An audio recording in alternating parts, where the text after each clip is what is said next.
बिस्मिल्लाहिर्रहमानिर्रहीम। To the point में मैं हूँ साजिद हुसैन। मजबूत मुस्तहकम पाकिस्तान पर हम बात करते हैं कैसे मुल्क व मिल्लत की तामीर और तरक्की में हमने अपना किरदार अदा करना है। तामीर और तरक्की का सफ़र जारी है।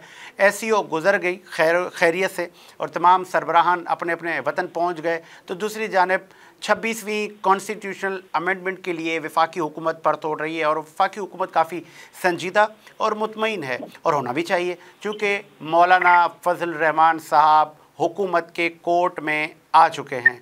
तो गालबन अब ये अमेंडमेंट होती हुई नज़र आ रही है। दूसरी जानिब पाकिस्तान तहरीक-ए-इंसाफ 18 अक्टूबर को एहतजाज कर रही है, जुम्मे की नमाज के बाद। इस पर भी हम बात करेंगे। फिर हम बात करेंगे गिलगित बिल्तिस्तान की क्या सूरत हाल है। माजी में कमोबेश 15 दिन पहले हमने स्टोरी की थी, हमने ये ऐड की थी स्टोरी कि वहाँ पे जो बावले कुत्ते हैं जिनसे कई जानी नुकसान हो चुका है, उसके लिए जो मकामी हुकूमत है वो क्या कर रही है, इस पर भी हम बात करेंगे। इस वक्त हमें गिलगित बिल्तिस्तान से ज्वाइन किया है इंफॉर्मेशन मिनिस्टर और मुआविन खुसूसी हैं गिलगित बिल्तिस्तान, ईमान शाह साहब ने। खुशामदीद कहेंगे सर शाह साहब शो में। जी बहुत शुक्रिया शाह साहब। पहले चूँकि वफाक तो बिजी है 26वीं कॉन्स्टिट्यूशनल अमेंडमेंट करने में, आपका गिलगित बिल्तिस्तान का सूबाई जो मामला है वो कहाँ तक पहुँचा? कुत्ते काट रहे हैं आवाम को, बड़ा परेशानी वाला माहौल है। उनकी अवेयरनेस के लिए, फलाह बहबूद के लिए आपकी हुकूमत क्या कर रही है? बहुत शुक्रिया। जीबी के अंदर ये एक इशू आया हुआ, नो डाउट एक मामूली वाकया नहीं है। तकरीबन 14 या 15 इंसानी जाने जो है ना इसमें ज़ाया हो गई हैं। तो जाहिर ये एक रबीज टाइप जब ये इशू आ जाता है तो उसमें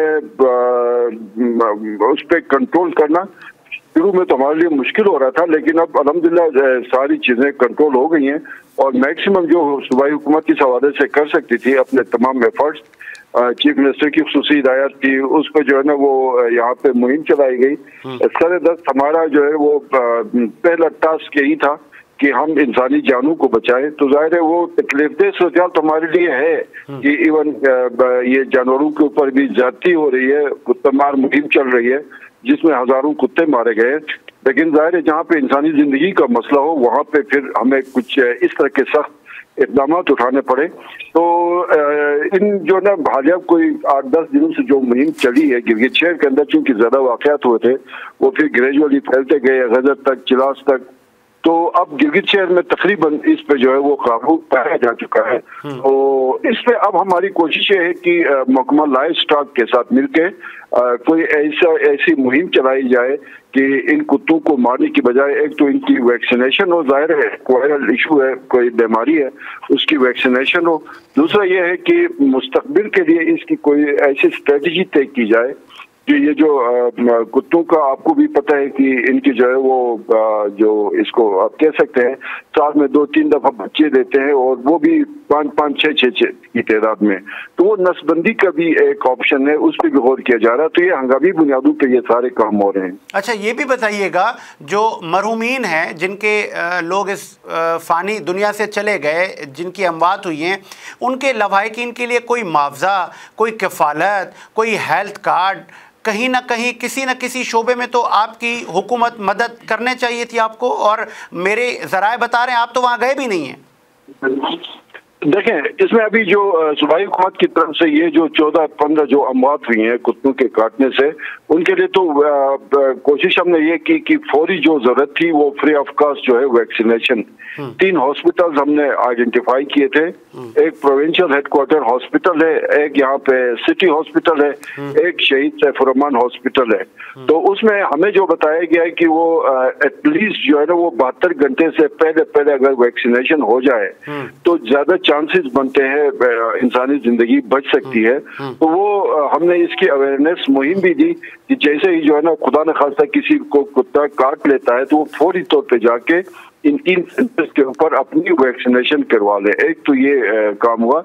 दूसरा, चीफ मिनिस्टर साहब जैसे ही वापस आएंगे उस पर उन्होंने यही बताया कि कोई आधा सतही इजलास तलब करके ये जो 14-15 अमवात हुई हैं उनको कैसे हम एकोमोडेट कर सकते हैं उस पर गौर किया जाएगा। अब वो जाहिर है इंसानी जाने तो चली गई, वो तो हम ला नहीं सकते हैं वापस, लेकिन मैक्सिमम उनको एकोमोडेट किससे किया जा सकता है उस पर इंशाल्लाह कोई अच्छी खबर मिलेगी। कोई तजावीज़ आपकी कैबिनेट ने कोई बनाई है फिजिबिलिटी कि हमने उनको 10 लाख देने हैं, हमने उनको 50 लाख देना है, फ्री एजुकेशन देनी है, या कि उनका वो कहते हैं ना तालीम और तरबियत के लिए खर्चा सूबाई हुकूमत उठाएगी? कुछ चीज़ें इस तरह की चीज़ें हैं पाइपलाइन में?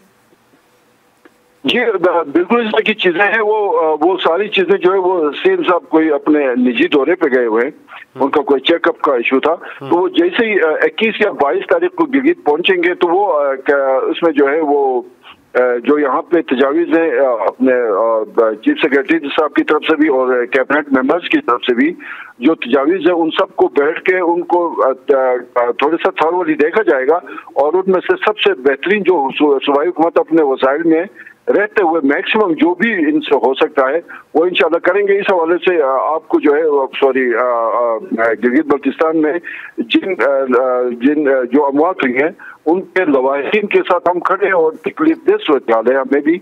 अब जो जाने जाए हुई वापस तो नहीं जा सकते, वो लवाहिकीन को हम कोशिश यही कर रहे हैं कि कोई ऐसा पैकेज दिया जाए जिससे उनका थोड़ा बहुत मदावा हो सके। एक लास्ट और एक आखिरी सवाल है, चूंकि आपका टाइम बहुत इम्पोर्टेंट है। हमारी अहले गिलगित से जब बात हुई तो वो शिकवे क्योंकि ये आपके लोग हैं, रियासत माँ होती है, आप उनकी अयादत के लिए उनके दुख में आपके MPAs आपके वो जो रहनुमा हैं वो उनकी दुख की घड़ी में उनके जनाजों में भी नहीं जा रहे, एक लेम एक्सक्यूज दे रहे हैं, एक एटीट्यूड का मुजाहरा है, तो क्या ऐसा है? देखिए 4 जगहों पे तो मैं खुद गया हूँ, कल मैं 2 जगहों पे गया हूँ और वहाँ जाके हमने ताज़ियत की है और भी बहुत सारे हमारे जो MNAs है वो गए हैं दनियोर में। वहाँ का जो वहाँ से जो मुंतखब नुमाइंदा है दनियोर से जो अमवात हुई है वो उनके पास गया है, तो वो तो हम अपनी तरफ से कर रहे हैं। ज़ाहिर है ये तो हमारे इलाके की रवायत है, जब किसी घर में कोई फौतगी होती है आम हालात में भी वहाँ जाके ताज़ियत करते हैं, तो ये तो एक हमारे लिए एक बहुत ही अफसोसनाक सूरत हाल है। तो ऐसी कोई बात नहीं है, जाहिर है इस तशहीर हमने ज्यादा नहीं की है कि इसका भी कोई इम्प्रेशन ऐसा जाता है कि आगे जो है ना वो रैली अप्रिशिएट 26वीं आईनी तरमीम सर हो जाएगी। 26वीं आईनी तरमीम पे मैं क्या कह सकता हूँ सर, हो जाएगी, आप पर उम्मीद है? देखिए अब ये गिलगित बल्तिस्तान चूंकि पाकिस्तान के कॉन्स्टिट्यूशन का हिस्सा नहीं है, तो अब अगर 26वीं आईनी तरमीम में GB जो पहले एक बात चली थी पिछली हुकूमत में 26वीं आईनी तरमीम में GB को जो है वो आईनी अबूरी सूबे की बात हुई थी, वहां तक तो हमारा इंटरेस्ट था।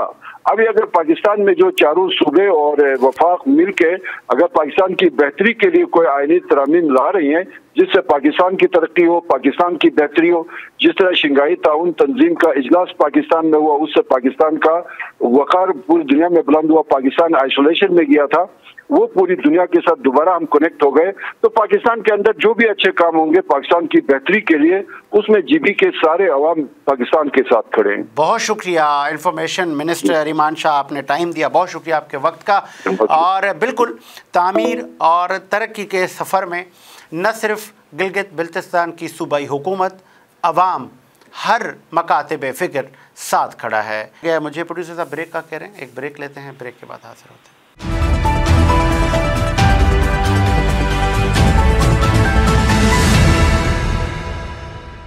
ब्रेक के बाद खुश आमदीद, प्रोग्राम को मज़ीद आगे बढ़ाते हैं और इस वक्त हमें ज्वाइन किया आप खातून जर्नलिस्ट हैं किरण कासिम साहिबा ने। खुश आमदीद कहेंगे मोहतरमा किरण कासिम।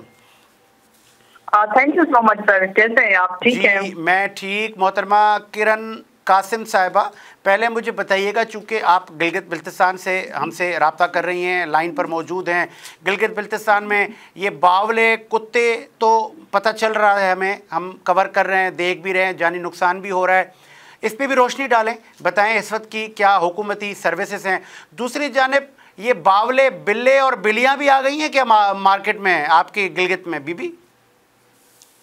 जी बिल्कुल, गिलगित बल्तिस्तान में काफी 3 मंथ से ये इशू चला आ रहा है कि यहाँ पे जो बावले कुत्ते हैं वो कुछ ज्यादा ही सामने आए हैं और वो इंसानों को काटने लगे हैं, जिसके नतीजे में अगर हम 3 महीनों का अगर हम डेटा उठाएं और इस पे हम अगर बात करें तो इन 3 महीनों के अंदर खवातीन, बच्चों समेत जो हमारे नौजवान हैं, बुजुर्ग हैं, इनको कुत्ते काट चुके हैं और वो भी बावले कुत्ते काटने की वजह से जो खवातीन समेत जो बच्चे हैं वो अपनी जिंदगी के बाजी भी हार चुके हैं। अब तक 15 के करीब अमवात हो चुकी हैं और इसके साथ 110 केसेस जो है वो रिपोर्ट हो चुके हैं और उनका वैक्सीनेशन का जो अमल है वो जारी है। 15 लोगों की बीबी शहर, गिलगित शहर बहुत छोटा शहर है, इतना बड़ा शहर नहीं है। गिलगित शहर में 15 अमवात हो जाना ये तो लम्हा फिक्रिया है।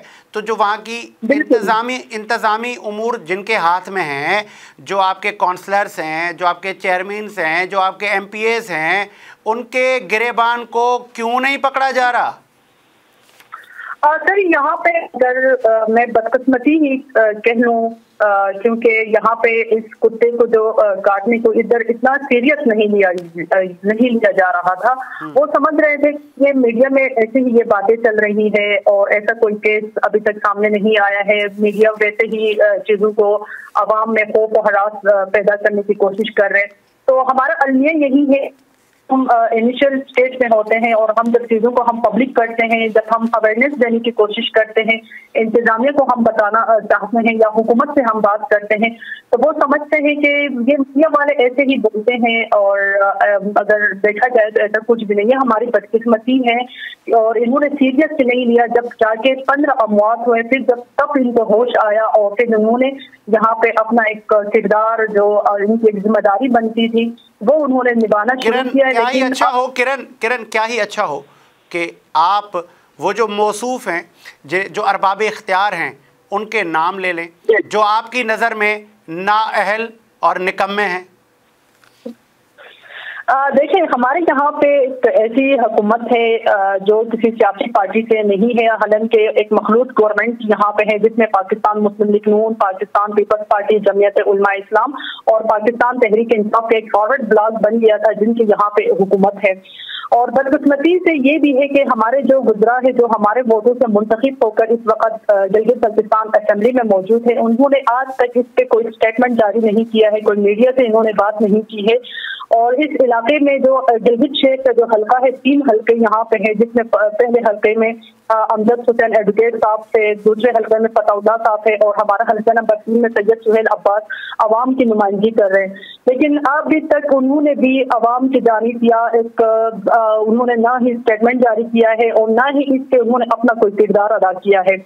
इस पे डिस्ट्रिक्ट इंतजामिया की मैं बात करूं, वो भी काफी खामोश थे और उनकी जानिब से प्रेस रिलीज भी जारी हो गई कि गिलगित शहर में गुज़िश्ता 3 सालों तक कुत्ता मार मुहिम जो है कुत्तों को ठिकाने लगाने से। किरण, सूबाई मिनिस्टर हैं आपके ईमान शाह, उनकी क्या कारकर्दगी है?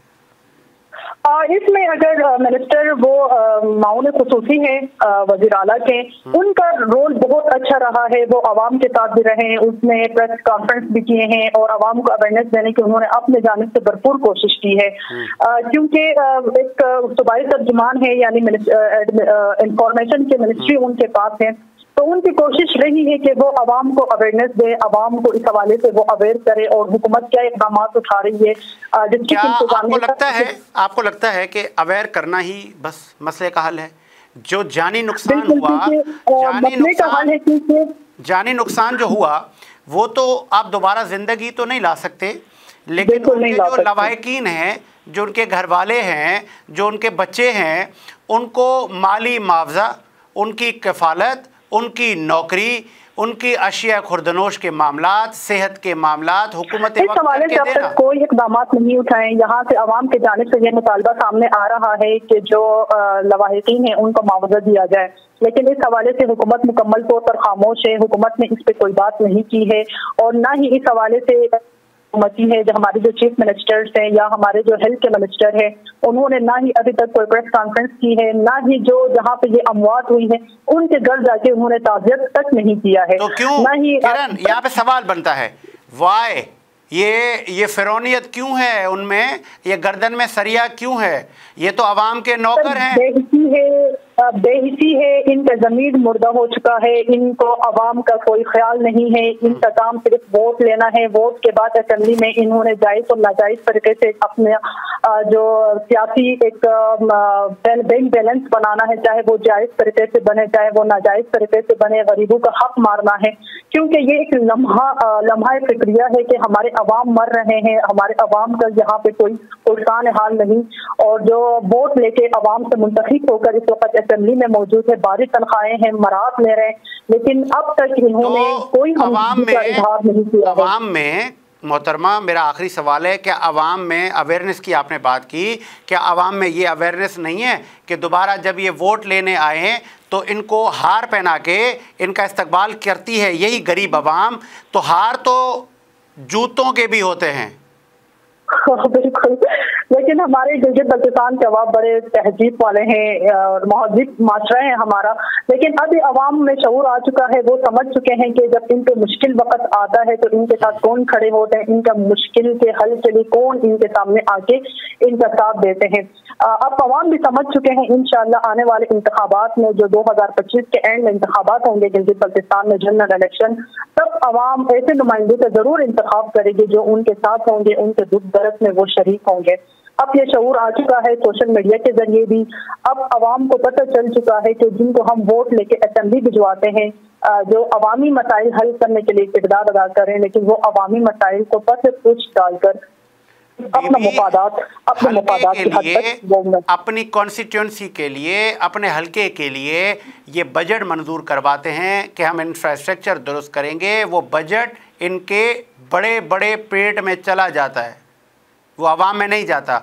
अगर कोई मर जाता है तो उस बजट में से आप उनकी भी कफालत कर सकते हैं, लेकिन बेहिसी है। और सर अलमिया ये है कि हमारा गिलगित बल्तिस्तान, सर आपको पता है कि पाकिस्तान के आइन में नहीं है। हम एक स्पेशल ट्रीटमेंट हमारी हो रही है वफाक की जानिब से, और वफाक हमें एक ग्रांट दे रहा है जिसे हम ग्रानी नेट कहते हैं, जिसके जरिए हमारा ये सूबा चल रहा है। हमारे मिनिस्टरों के अखराजात, हमारी डेवलपमेंट, हमारा नॉन डेवलपमेंट, हम सब वफाक पर डिपेंड करते हैं। तो जो बजट हमें वहाँ से मिलता है उसी के अंदर रहकर यहाँ पे डेवलपमेंट होती है, यहाँ के अवाम को सहूलियात देने की कोशिश की जा रही है। लेकिन अलमिया यहाँ पे भी यही है कि जो हमें डेवलपमेंट का जो बजट हमें आ रहा है, आप पर तो प्रेशर नहीं होगा ना कि आपने GB न्यूज़ पर इन तमाम जो सो कॉल्ड नाअहल सियासतदान हैं उनके बारे में रिपोर्ट किया? नहीं, बिल्कुल नहीं, क्योंकि अगर ये लोग सुनेंगे अपने आप को, फिर इनको ठीक करना चाहिए। इनको पता होना चाहिए कि हमें अवाम ने क्यों मुंतखब किया था, हमारी क्या जिम्मेदारी थी और हम क्या कर रहे हैं। और इनको अभी सोचना होगा कि वाकई में वो अवाम के लिए कुछ करना चाहते हैं या नहीं। और फिर आइंदा जो भी मुंतखब होके आएंगे वो भी अपने भी एक लाहे अमल बनाएं और अवाम के साथ रहने की वो कोशिश करें कि अवाम है तो हम हैं, अगर अवाम नहीं तो हम भी कुछ नहीं है। तो ये अभी इनको सोचना चाहिए। ठीक है जी, बहुत शुक्रिया आपका किरण कासिम साहिबा। आपने गिलगित बल्तिस्तान से अपना मौक़िफ़ दिया और आपने रोशनी डाली कि इस वक्त मौजूदा सूरत हाल क्या है गिलगित बल्तिस्तान की। 15 से ज़्यादा जानी नुकसान हो गया बावले कुत्ते काटने से। ज़रा ये भी बता रहे हैं कि इंजेक्शन की फरहमी भी नहीं है। तो ये लम्हा फ़िक्रिया है वहाँ की मौजूदा सूबाई हुकूमत के लिए, ज़िलाई हुकूमत के लिए, कि अभी तो कोई बड़ी आफत नहीं आई, ये तो नॉर्मल जानवर आपसे नहीं संभाले जा रहे। तो कैसे फिर ये आवाम के पास अब दोबारा वोट के लिए आएंगे? फिर आपका आवाम कैसे इस्तकबाल करेगी? आवाम कैसे आपको वोट देगी? आवाम कैसे आपके जलसों में आएगी? आवाम कैसे आपको अपने सर का ताज मानेगी जबकि आप उनकी ताज़ियत पे भी नहीं गए? ये लम्हा फ़िक्रिया है आपके लिए भी। अगर आज उनके घर पे अमवात हो रही हैं तो कल आपके घर भी हो सकती हैं। तो मरना तो सब ने है, लेकिन अगर कोई इस तरह की मौत में मुब्तला हो जाता है, इस तरह से किसी की अमवात हो जाती है, नागहानी आफत आ जाती है, तो कम से कम आप उसकी कफ़ालत करें। आप रियासत चला रहे हैं, रियासत माँ होती है, माँ की तरह शफ़क़त से अपनी आवाम के साथ पेश आएँ तो ये आवाम आपको सर आंखों पर बिठाएगी। मुझे साजिद हुसैन को इजाज़त दीजिए। मुलाकात होगी नए प्रोग्राम के साथ। अल्लाह हाफ़िज़।